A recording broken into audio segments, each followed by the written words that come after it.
Hello guys, welcome back to my YouTube channel. അപ്പോൾ എല്ലാവർക്കും സുഖമാണോ? എല്ലാവരും സുഖമായിരിക്കും എന്ന് വിശ്വസിക്കുന്നു.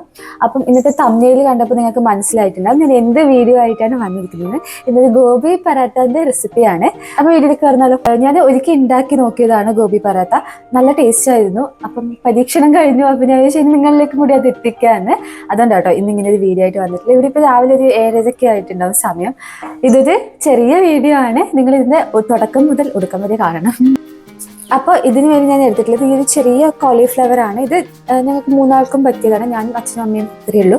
അപ്പോൾ ഞങ്ങൾക്ക് 3 ആൾക്കും പറ്റിയ ഒരു കുഞ്ഞി കോളിഫ്ലവർ ആണ് എടുത്തിട്ടുള്ളത്. അപ്പോൾ നമുക്ക് ആദ്യം ക്ലീൻ ചെയ്യണം. അപ്പോൾ ആദ്യം നമ്മൾ കുറച്ച് കല്ലുപ്പ് വെള്ളത്തിലേക്ക് ഇടുക വേണ്ടത്. പിന്നെ കുറച്ച് മഞ്ഞപ്പൊടി ആഡ് ചെയ്യണം. മഞ്ഞപ്പൊടി കുറച്ചേ എടുത്തിട്ടുള്ളൂ, കാരണം മഞ്ഞപ്പൊടി കൂടിപ്പോയ ഇതിൻ്റെ ചൊയ കൂടിപ്പോവും. അതായത് കോളിഫ്ലവറിലേക്ക് ഭയങ്കര മഞ്ഞപ്പൊടി ആയി പോകും. അതുകൊണ്ട് കുറച്ച് മഞ്ഞപ്പൊടിയും ഉപ്പും ഇട്ടിട്ട് ഇനിയിപ്പോൾ ഈ വെള്ളം തിളപ്പിക്കാൻ വേണ്ടി വെക്കുകയാണ്. അങ്ങനെ മഞ്ഞപ്പൊടിയും ഉപ്പും ഇട്ട വെള്ളം റെഡി ആയിട്ടുണ്ട്. ഇനി ഇത് തിളക്കുന്ന സമയം കൊണ്ട് നമുക്ക് കോളിഫ്ലവർ കട്ട് ചെയ്തെടുക്കാം. മുഴുവനായിട്ടുള്ളത് ഇങ്ങനെ തന്നെയാണ് നമ്മൾ ഇടേണ്ടത്. കാരണം എന്താണെന്ന് വെച്ചാൽ ഇങ്ങനെ ഇട്ടത് നമ്മൾ വേവിക്കുന്ന സമയത്ത് ഇത് അടിഞ്ഞു പോവില്ല. മഞ്ഞപ്പൊടിയും ഉപ്പും ഇട്ട വെള്ളം നല്ലതുപോലെ തിളക്കാൻ തുടങ്ങിയിട്ടുണ്ട്. ഇനി നമുക്ക് അരിഞ്ഞു വെച്ച കോളിഫ്ലവർ ഇതിലേക്ക് ആഡ് ചെയ്യാം. ഇനി നമുക്ക് ചപ്പാത്തി ഡോ ആക്കി വെക്കാം. അപ്പോൾ ആദ്യം ഒരു വലിയൊരു പാത്രത്തിൽ നമുക്ക് കുറച്ച് ചപ്പാത്തി പൊടി ഇടാം. ഇനി നമുക്ക് ചപ്പാത്തിക്ക് വേണ്ടിയിട്ടുള്ള ഡോ ആക്കി വെക്കാം. നിങ്ങൾക്ക് ആവശ്യത്തിന് അനുസരിച്ച് ആട്ടപ്പൊടി എടുക്കാം. ഡോ കുറച്ച് മുന്നേ ആക്കി വെച്ചിട്ടുണ്ടെങ്കിൽ ഒരു 30 മിനിറ്റ് മുന്നേ ഒക്കെ ആക്കി വെച്ചിട്ടുണ്ടെങ്കിൽ നല്ല സോഫ്റ്റ് ആയിട്ടിരിക്കും. അതിനുശേഷം ചപ്പാത്തി പൊടിയിലേക്ക് ഇടാൻ വേണ്ടിയിട്ടുള്ള ഉപ്പ് എടുത്ത് വെക്കാം.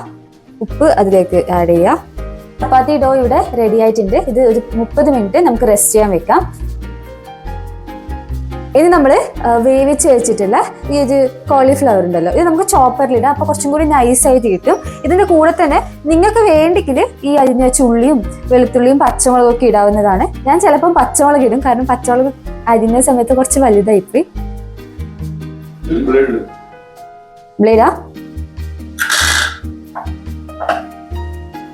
ആദ്യം ബ്ലേഡ് വേണം കേട്ടോ ഇടാൻ വേണ്ടിയിട്ട്.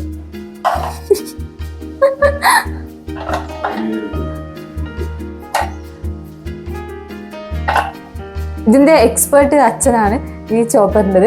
ഇതെനിക്ക് അങ്ങനെ അറിയില്ല.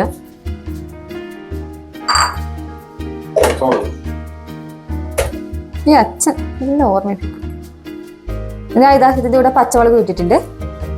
എരിവില്ലാത്തതായതുകൊണ്ടാണ് ഞാൻ 2 എടുത്തത്. എരിവുള്ളതാണെങ്കിൽ നിങ്ങൾ ഒറ്റ എടുത്താൽ മതി.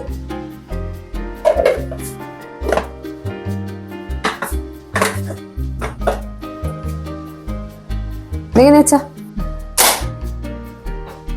ഇങ്ങനെ ആയിട്ടോ ഇടേണ്ടത്. എനിക്കിത് ഇടാൻ അറിയില്ല, ഞാൻ ഇത് യൂസ് ചെയ്യലില്ല.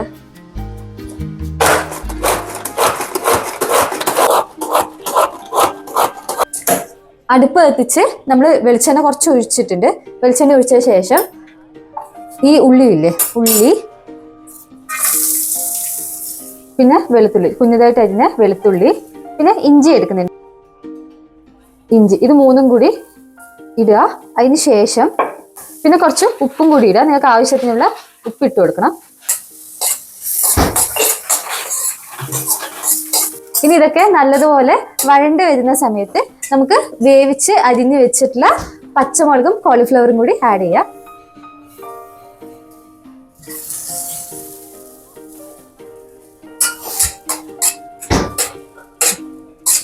നമുക്ക് ഇതിലേക്ക് വേണ്ടുന്ന മഞ്ഞൾപ്പൊടിയും മുളക് പൊടിയും ആഡ് ചെയ്യാം. മഞ്ഞൾപ്പൊടി ഓപ്ഷണലാണ് കേട്ടോ, നിങ്ങൾക്ക് വേണ്ടി കിട്ടാൻ മതി. കാരണം ഓൾറെഡി ഇത് മഞ്ഞൾപ്പൊടി ഇട്ടതാണല്ലോ, അതുകൊണ്ട് മഞ്ഞൾപ്പൊടി ഓപ്ഷണലാണ്. ഞാൻ കുറച്ച് ഇടുള്ളൂ, ഇത് മുള്ള മഞ്ഞൾപ്പൊടി മാത്രമേ ഇടുന്നുള്ളൂ. കാരണം വേവിക്കുന്ന സമയത്ത് മഞ്ഞൾപ്പൊടി ഇട്ടുകൊണ്ടാണ് ഞാൻ കുറച്ച് മഞ്ഞൾപ്പൊടി ഇടുന്നത്.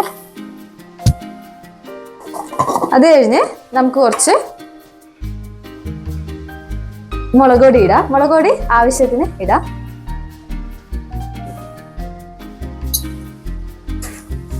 ഇത് എരിവില്ലാത്ത മുളക്, കാശ്മീരി ചില്ലിയാണ്. അതുകൊണ്ട് ഇതിന് അത്ര എരിവൊന്നും ഉണ്ടാവില്ല. അപ്പം പച്ചമുളകിന് എരിവ് കുറവാണ്. എല്ലാം കൂടി ഒന്ന് മിക്സ് ആയി കിടന്നോളും.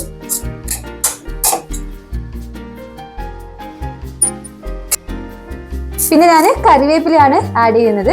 നിങ്ങൾക്ക് വേണമെങ്കിൽ മല്ലിച്ചപ്പ് ആഡ് ചെയ്യും. എനിക്ക് മല്ലിച്ചപ്പിന്റെ ചൊയ അത്ര ഇഷ്ടമല്ല, അതുകൊണ്ടാണ് ഞാൻ കറിവേപ്പില ആഡ് ചെയ്യുന്നത്. പക്ഷെ ഒരു നോർത്ത് ഇന്ത്യൻ ടച്ചിലുള്ള ഗോബി പൊറോട്ടയ്ക്കൊക്കെ ആണെങ്കിൽ നിങ്ങൾക്ക് എന്താ പറയുക, മല്ലിച്ചപ്പ് ആഡ് ചെയ്താൽ മതി.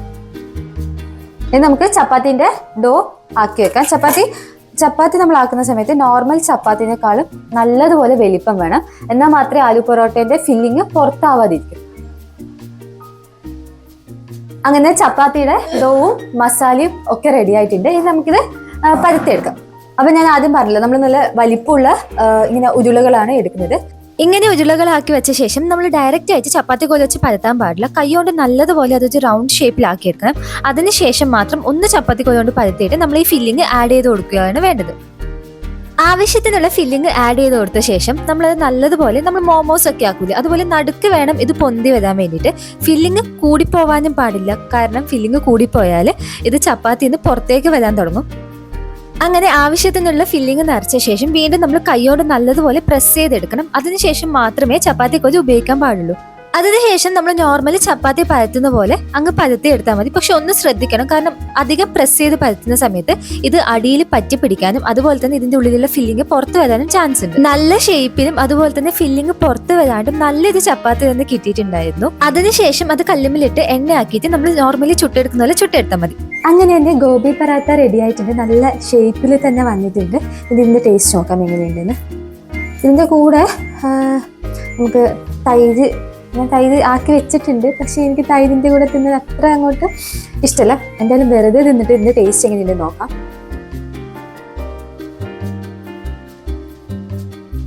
വക്ക് കടിച്ചോണ്ട് നടുഭാഗം എടുക്കും കേട്ടോ. നടുഭാഗം എടുത്ത് നോക്കട്ടെ. നടുഭാഗം കിട്ടിയിട്ടുണ്ട്. ഇത് കഴിച്ചു നോക്കട്ടെ.